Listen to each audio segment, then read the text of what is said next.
anyone need anything or have any questions before we get started today?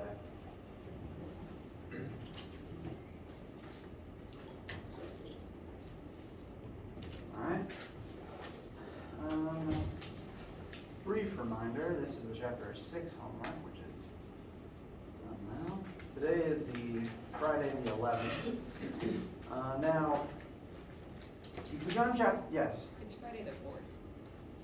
You're right, yes, you're right. I made the mistake of seeing the 11 first, and my brain then said the wrong number. I apologize. So we Thank should you. do. Even if I say the day of the week right, something still happens. It is November, Friday the 4th. Someday I'll get this right for the first time. We've begun chapter 7. We're not done with it. Chapter 7 is just going to be part of the longer rotation section. And I'm remembering just now that there is a chapter 7 assignment on WebAssign. It does currently say it is due on Monday. That will not be the case. I'm going to set both 7 and 8 to be due the Monday after. So rather than Monday the 7th, it's Monday the 14th. Since they're both about one continuous topic, they'll just be due together at the same time, because that's what we're going to be spending all of our time talking about next week. So it says Monday the 7th. That won't be true. Just to assure everyone over the weekend. What is coming up soon, though, is test 2. My plan is for this week and next week, we're going to cover rotation and then begin moving into test review. The week of the test will be that week of the 14th through the 17th. The test will happen during lab like it did before, and classes that week will be dedicated for review. Today, we will continue on with rotation. Last time we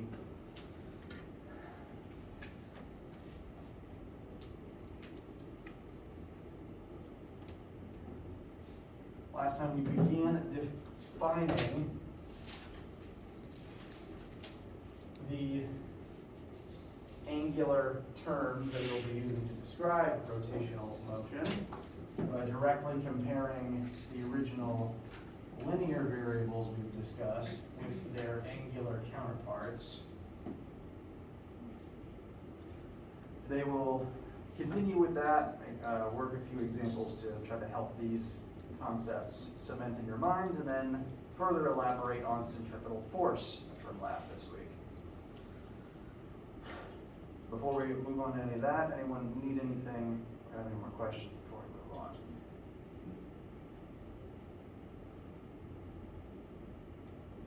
All right.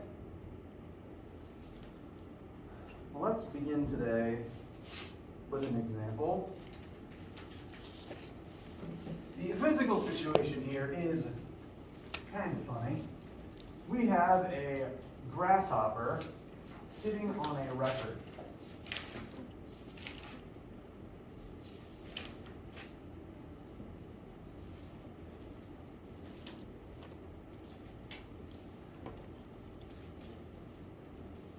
Now, the record is a round object that is going to spin, and the grasshopper is currently sitting on the disk's surface. The disk itself, well, yes, the disk has a radius of 20 centimeters, and the grasshopper is sitting on that very furthest edge. I didn't draw it that way because, oh no, I could draw it that way.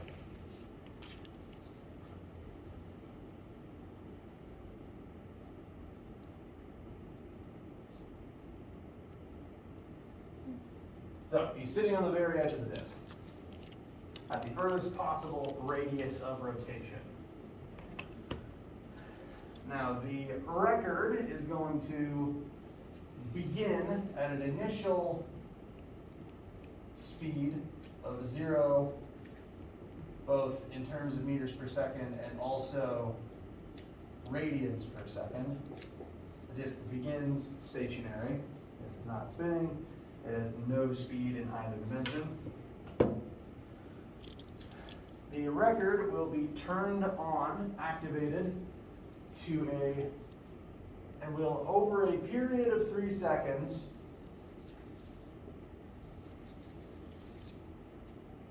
accelerate to a final angular velocity of 45 revolutions per minute. Revolutions per minute is an exact synonym with rotations per minute. That's on Wednesday I called it rotations per minute. Revolutions per minute means the same thing.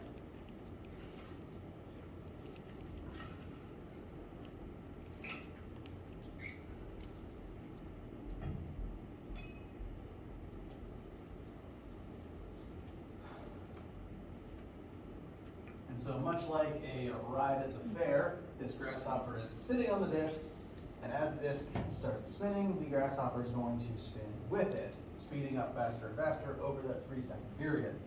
Excuse me. Any questions about the physical setup?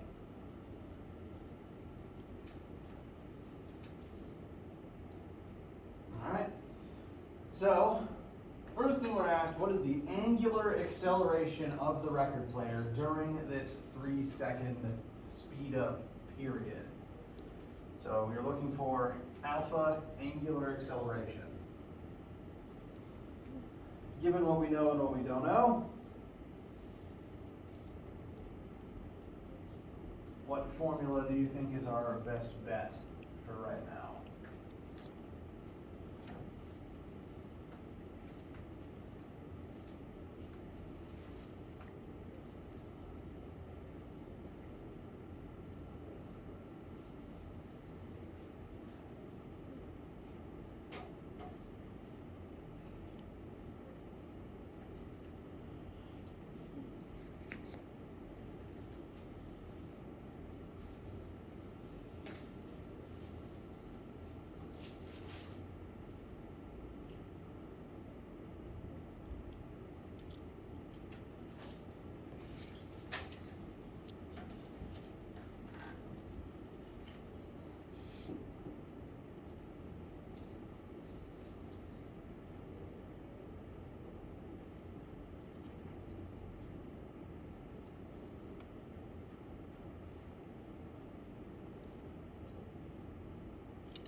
Last one's not a bad idea.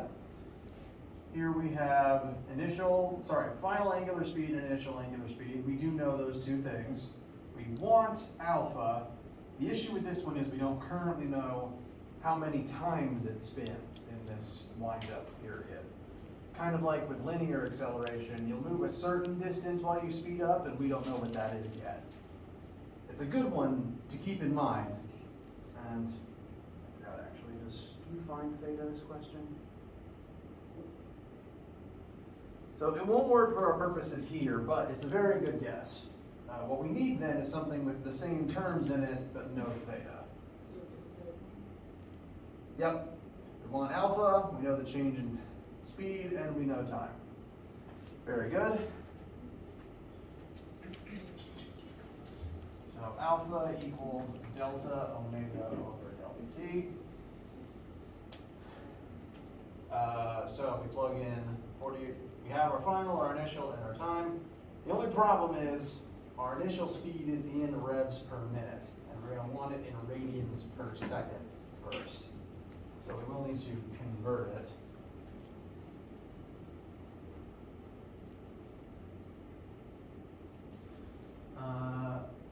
Converting the minutes to seconds would involve dividing by 60. And to convert revolutions into radians, how many radians are in one full rotation on a circle? 360. That's degrees, but you're correct. How many radians then correlates to 360 degrees? Is it one or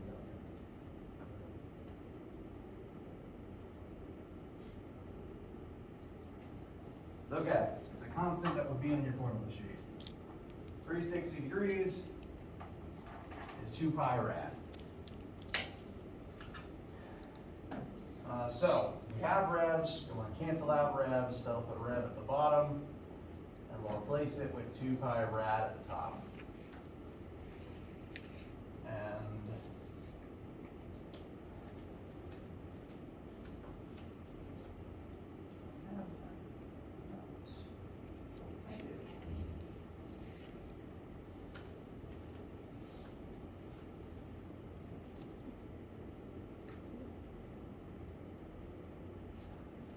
my notes say that this should convert to about 4.71 rads per second. Since that is the proper variable that we want for the final angular speed, we can plug it into our formula and solve for alpha normally now. Delta omega would be omega final minus omega initial. Time is 3 seconds, and this should give us an angular acceleration of about 1 and some change.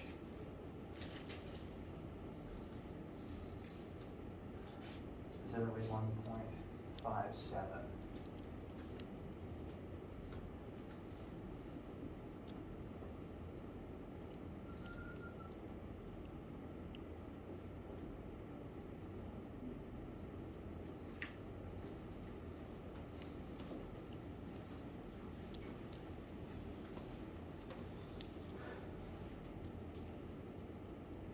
Question for that one? Wanna move on? So you're able to calculate what's the W in terms The W, I call it omega, but W is fine, is angular speed, angular velocity. So that's just how fast it is moving in terms of number of radians spun every second. of? We're able to calculate that because the initial was 0 and we had to find it. Correct. We were told disk starts at rest, which is why the owner of the record player has to then turn it on. It then speeds up to 45 revolutions per minute. That is specifically an angular speed because it's describing how much it spins in an amount of time. And we can convert revs per minute into rads per second. So since that's the speed the disk is accelerating up to, this would be the final. You know, I'll further specify here.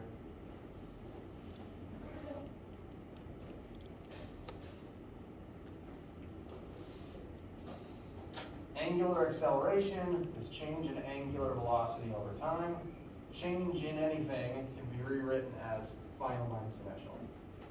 So final angular speed, the converted form of our 45 revs per minute, minus 0 because it's 0 whether it's linear or not, divided by 3 seconds.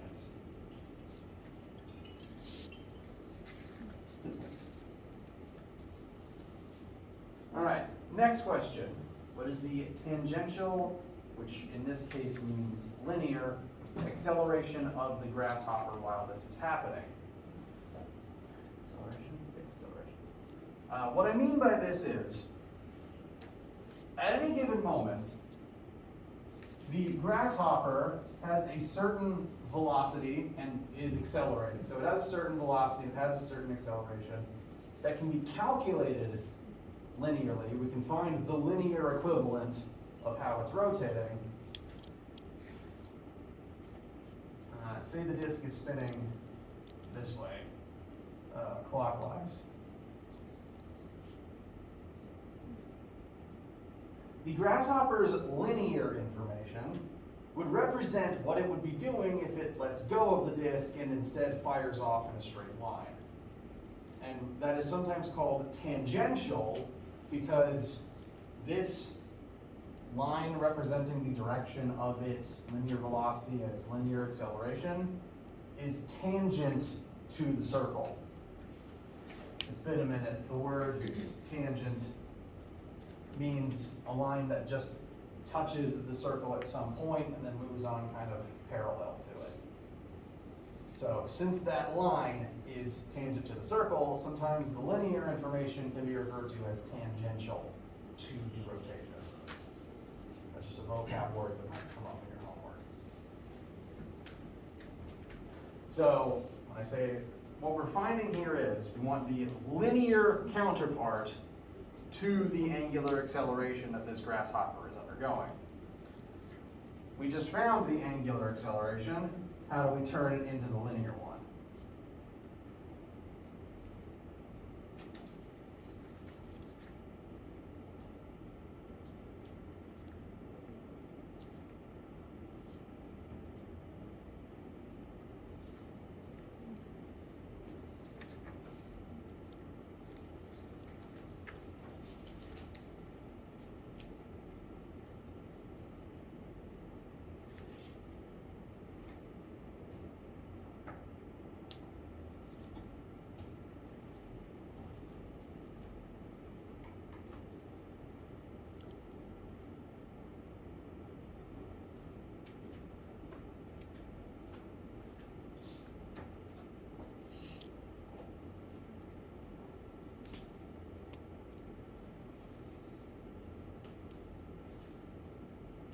Have linear or rotational version of anything, then you can use these translation formulas in the middle to convert it into its counterpart.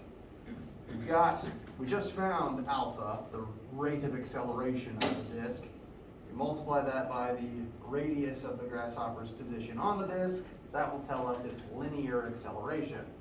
The linear acceleration would represent, if instead of clocking how fast it's spinning angularly, you were clocking linearly, it would just be the normal increase in speed of the grasshopper, the rate at which its linear velocity increases.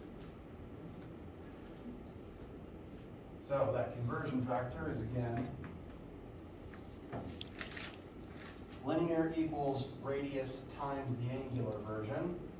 We just found our angular acceleration, and our radius is 0.2 meters.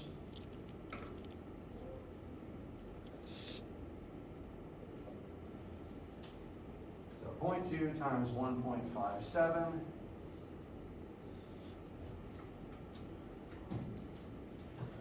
I just looked at it and I forgot 2 digits the second I looked away. 0.313.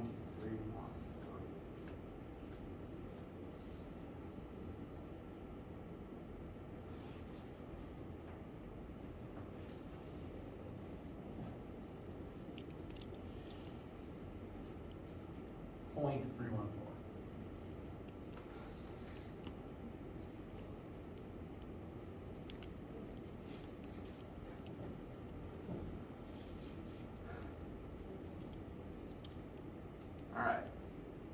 Last question here. If the grasshopper lets go of the disk after 5 seconds, what will be the linear launch speed of the grasshopper? Now, this involves the relationship between linear and angular. Whenever an object is rotating, it does have these angular pieces of data to describe the rate at which it is rotating, but the objects in question, like if you focus in on a specific part of the object, like in this case the grasshopper, it is also moving back and forth in three-dimensional space, and you can figure out how fast it's doing so. The linear information would be the speed at which it's covering the circumference of the disk. Whenever something stops moving in a circle, in this case the grasshopper is going to let go, how is it going to be moving once it lets go?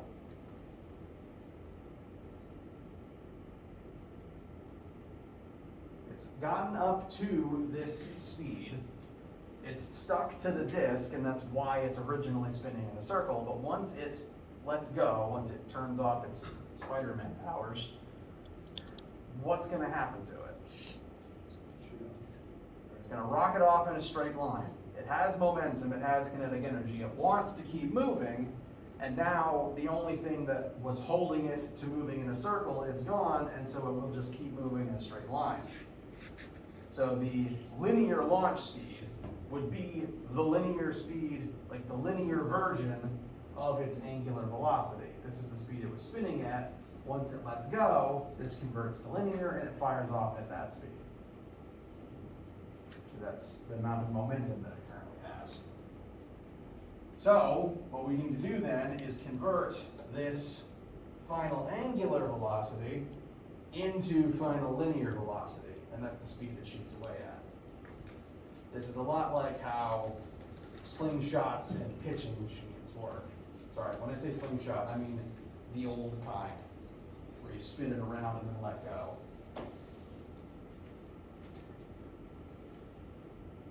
So, similar to the conversion we just used, acceleration equals r times alpha, linear velocity equals r times angular velocity. So we take that same radius, multiply it by the final angular speed, and that would tell us the final linear speed at which it launches away. The disk hits that speed at the 3-second mark, and so 2 seconds later it would remain at that speed.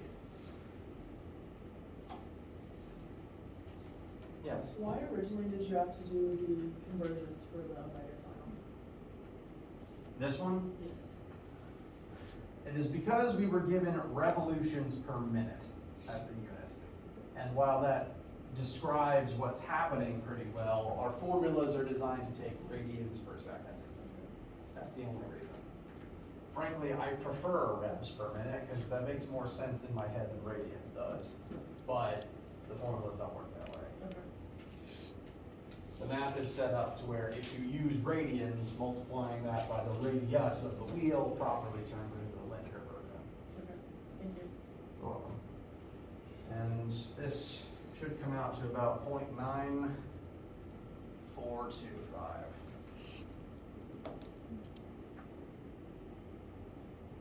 So it'll launch away at about just shy of 1 meter per second.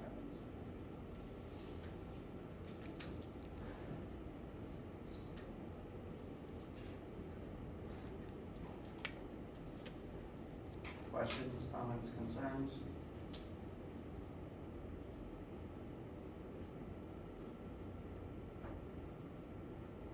Okay. That slingshotting,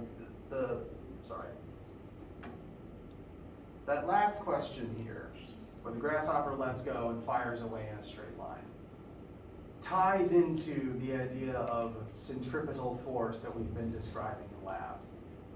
So I'm going to I've currently got these images on screen, but I'm going to also ask you to keep the grasshopper problem in your mind for this, because all 4 of the situations currently visible involve centripetal force in some way.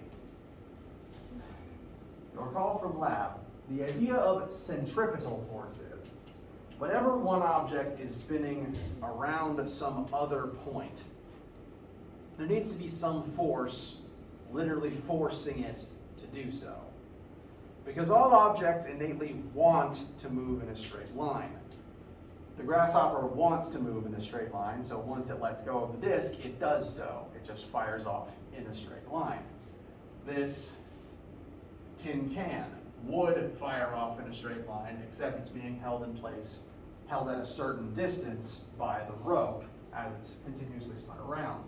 The moon wants to drift in a straight line aimlessly through space, but Earth's gravity kind of leashes it in place and keeps it at a certain distance from the planet. And in the case of cars turning, be it normally or in whatever this situation is, there is a force between the tires and the road that points towards the center of the circle, causing you to accelerate in that direction as you move forwards. In all of these cases, something has to serve as the centripetal force.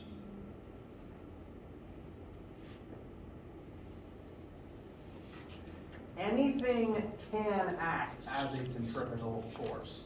This is not a case where there's just like one thing this is centripetal force and it always comes from this particular source. Any existing type of force that you can imagine can be used as a centripetal force. As long as something can exert a force on something else, it can be used in this way. Again, So back up a little bit. There's a different force causing the circular motion in each of these pictures. Here, it's the force the grasshopper uses to hold on to the disc. I don't know the technical term for how insects do that, but they can. Here, it's tension in the rope that's holding it into the circle. Here, it's Earth's gravity acting on the moon. And here, it's friction between the tires and the road. Note that when you don't have a friction between your tires and the road, like when you're hydroplaning or driving on ice, you suddenly can't control your turning anymore. So you need some external force to behave as a centripetal force in a situation. And whatever is currently acting as the centripetal force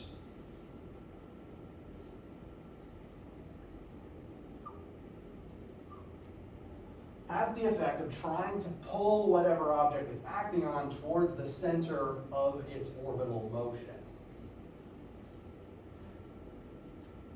We actually know this because, well,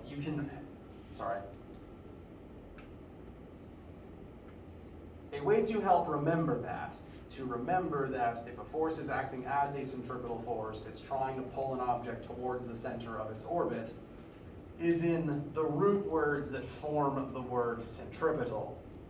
The root word centri literally means center. It's not the same as centi, it's centri, so that means center. And petal means seeking. So center seeking force. Centripetal force is whatever is currently acting as it, tension, friction, gravity, etc., always pulls something towards the center of an orbital path. That center pulling force, combined with an object's innate want to keep moving forward in a straight line, is then what combines to form the circular motion. Because if this is the moon orbiting Earth, moon wants to go that way, it's getting pulled this way at the same time, so it ends up over here instead of here or here, because it's moving and being pulled together at once. So it moves forwards and down at the same time. Now that it's here, all those forces change direction again, because the center-seeking force has to point towards the center, and its velocity has changed since the center-seeking force caused an acceleration. So now it wants to go that way, it's getting pulled this way, and so it does both at the same time again and ends up there. And this just keeps continuing as you loop around the circle. This is how all orbits in space are formed. An object just kind of gets trapped in a gravitational field as it was trying to just move past. Pluto's moon likely was moving in a straight line until Pluto's moon just grabbed hold of it, and then suddenly it's stuck in a circle. So not only do you need a center-seeking force to get this effect, the object has to be moving to get this effect.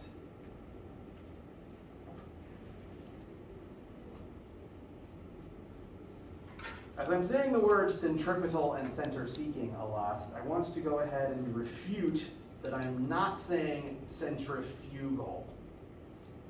This is a separate term that I'm fairly certain you would have heard before at some point. I know that most of my students are either bio or chem majors, and so you've probably dealt with the machine called a centrifuge.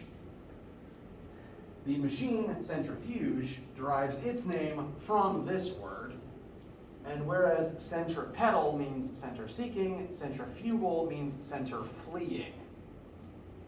So the idea of centrifugal force is, you know how when you're in a car and someone might jank the wheel to the left and the car lurches to the left, but you kind of feel like you're getting yanked to the right in your seat? Car yanks this way, but you kind of bend this way, and then reverse that if you're turning right. Does that feeling sound familiar? That feeling is the centrifugal force.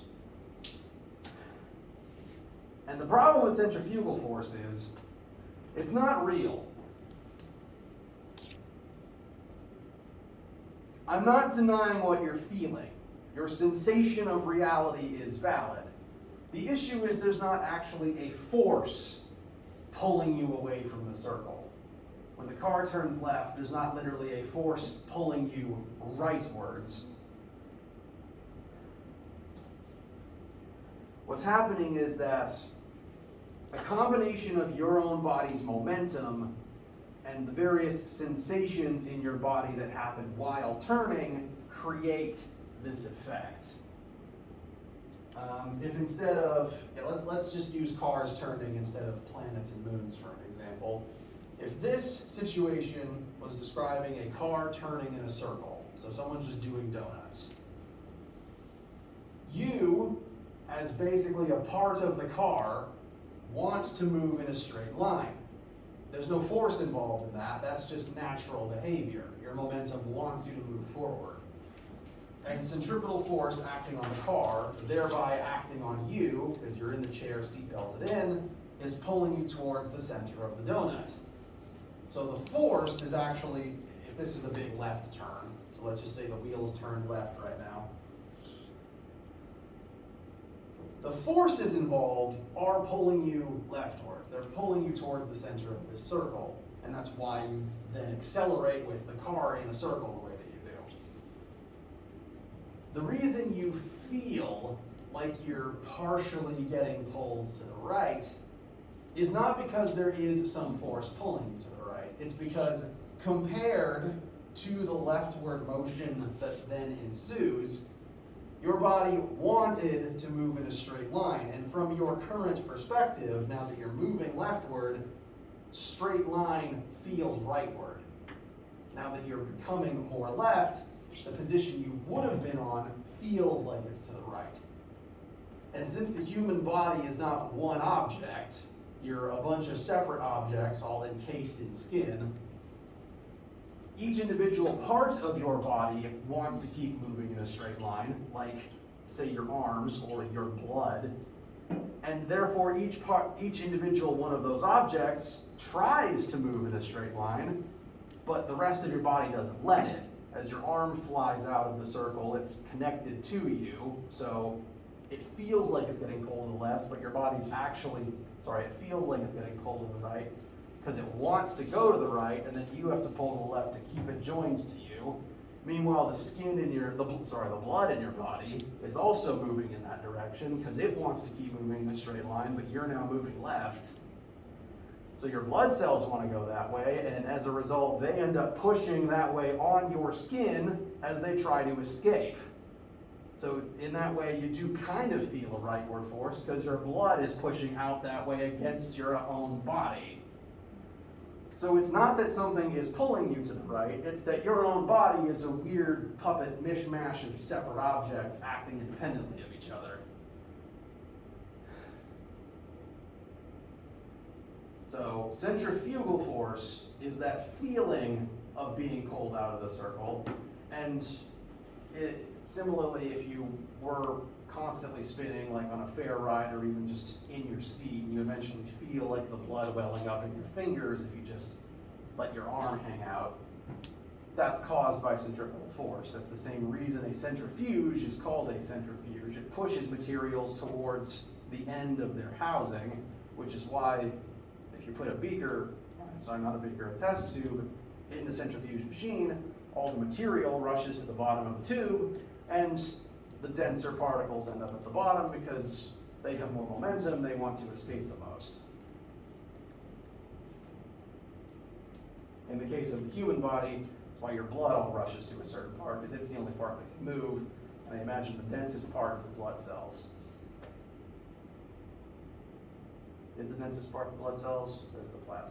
I don't know. I'd imagine the blood cells, they have iron in them, I think. I'm not a biologist. Anyway. We are going to be talking about centripetal force, the actual real force that is pulling you into a circle. Centrifugal is, you do feel something there, but it's not the force we're talking about. I always want to make sure to differentiate those things. The formulas that we will be utilizing here: centripetal force causes centripetal acceleration. That's the acceleration that actually causes you to keep changing your direction in this circular motion. And centripetal acceleration is velocity squared times radius. Note that in order to move in this circular manner, not only do you need a force pulling you towards the center, you also have to keep moving, or keep trying to move in a straight line. If your velocity dips to 0, if you just stop, then you're not going to be moving in a circle anymore. As an example of this, ooh, no, this is better. I'm going to swing this over my head. I promise I won't let go. The black handle on the end has tension pulling it towards my hand. The tension is serving as a centripetal force. And it will keep doing this as long as there's tension in the string and as long as I keep it moving. If the tension in the string vanishes, say if the rope was cut, then it would fire off in a straight line because there's no force holding in the circle anymore. But if instead the tension remains and the object simply stops moving, it no longer stays at the same radius. It slows down and gets closer and closer to my hand. Because in order to maintain the circular motion at a specific radius, you need to balance the force with your velocity. If you stop moving, either the force changes or your radius changes. You need to have a balance of all the variables here. If any one of them changes, the orbit will change somehow. This is especially noticeable in space examples, because if this was the moon orbiting Earth, if the moon suddenly slowed down, it's now moving too slow to maintain its current orbital radius. Earth's gravity is not going to change. So now that it's slowing down, Earth's just going to pull the moon closer and closer until it settles into a smaller orbit. And if the moon's not fast enough to maintain an orbit, it just falls and hits the planet. This is the danger that all space stations and satellites fall into. They have to keep moving at a certain speed to maintain their orbit, and if they slow down too much, they crash and burn. We lost satellites for this because they weren't able to keep up their speed, and they just fall into the atmosphere and burn up. The space station has to constantly keep propelling itself at a certain trajectory to make sure it doesn't fall out of the sky.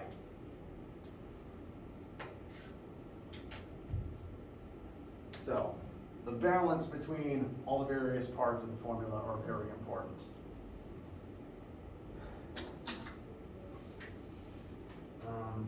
The formula has an alternate form. Centripetal acceleration is either linear velocity squared over orbital radius or angular velocity squared times orbital radius. They both mean the same thing, since linear velocity is r times angular velocity, so they convert one directly into each other. Whichever one you use just depends on what you happen to know that day of the week. If you know omega, use the omega version.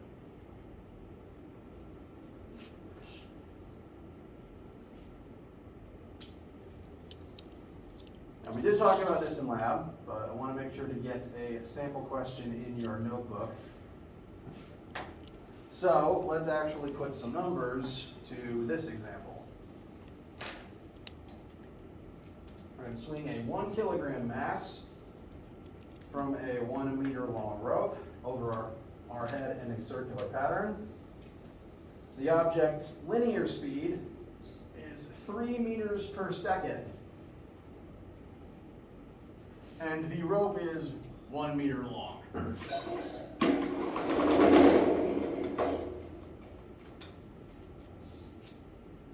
So object is 1 kilogram, r is 1 meter. And linear velocity, the speed at which we want to normally be moving in a straight line, is 3 meters per second.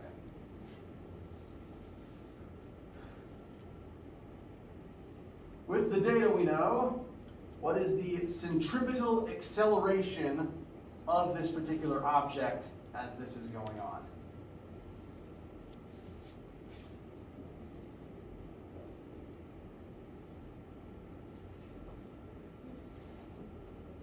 Centripetal acceleration can be found with either v squared over r or omega squared times r.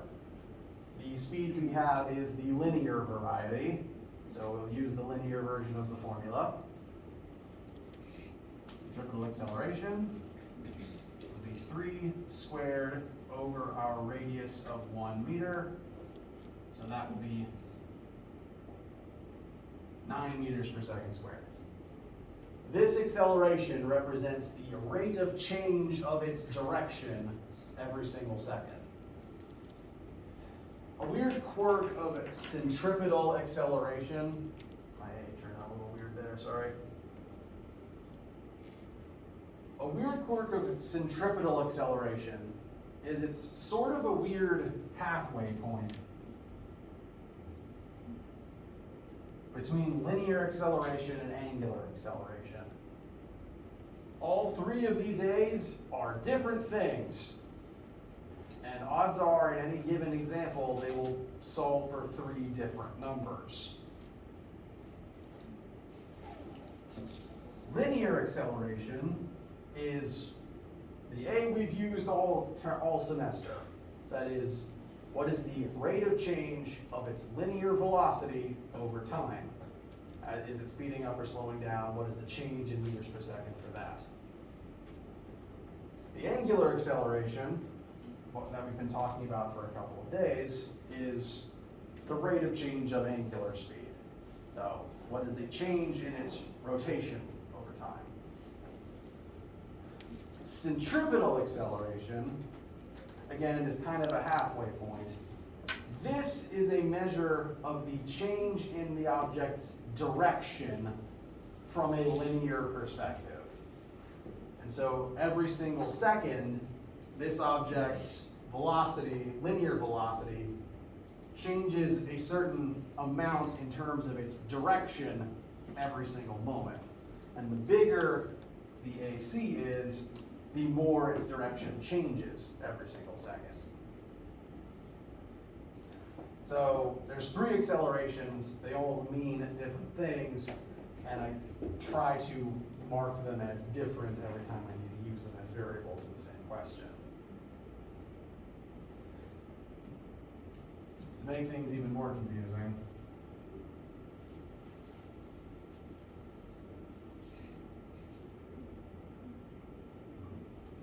centripetal acceleration is measured in meters per second squared. Since it's measuring the change in direction in 3D space, like you can measure the amount of direction change as it turns from here to here in meters, because that's technically a linear 2-dimensional change, as opposed to alpha, which is the change in its rotation. If it helps, they both use English A's, so they have the same unit, whereas the Greek one uses a different unit.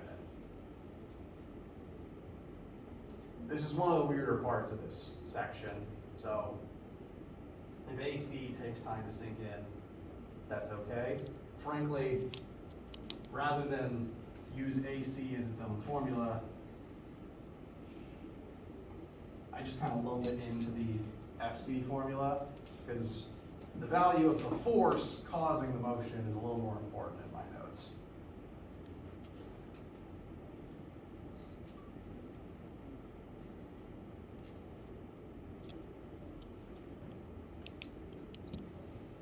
So this is the magnitude of the change in the object's direction as it's spinning. And in this particular object's case, there is a tension in the rope making that happen.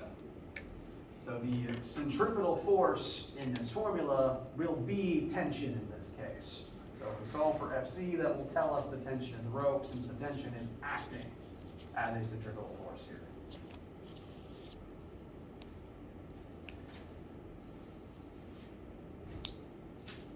So, to solve for the tension in the rope, to solve for FC, FC equals m times AC.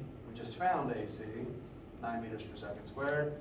9 meters per second squared times 1 kilogram would be a centripetal force of 9 newtons. So that is the force in the string that is making this happen. If any one of these variables changes, if the rope gets shorter, if the speed changes, if the tension changes, suddenly something else in the system would also change. As an example, I'm actually gonna make this swing out as much as I can. I'm not gonna change anything right now except the length of the rope.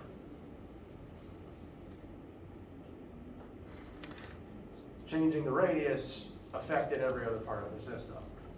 So every part of this formula needs to be balanced. If one thing changes, something else has to change along with it. I feel like I've been a little all over the place. Any questions for right now? With the promise that we'll pick back up here on Monday, make sure everything makes sense, and then we'll start talking about how this specifically affects the planetary orbit. Okay. There's no homework due Monday, so rest over the weekend. I'll see you then. Have a great weekend.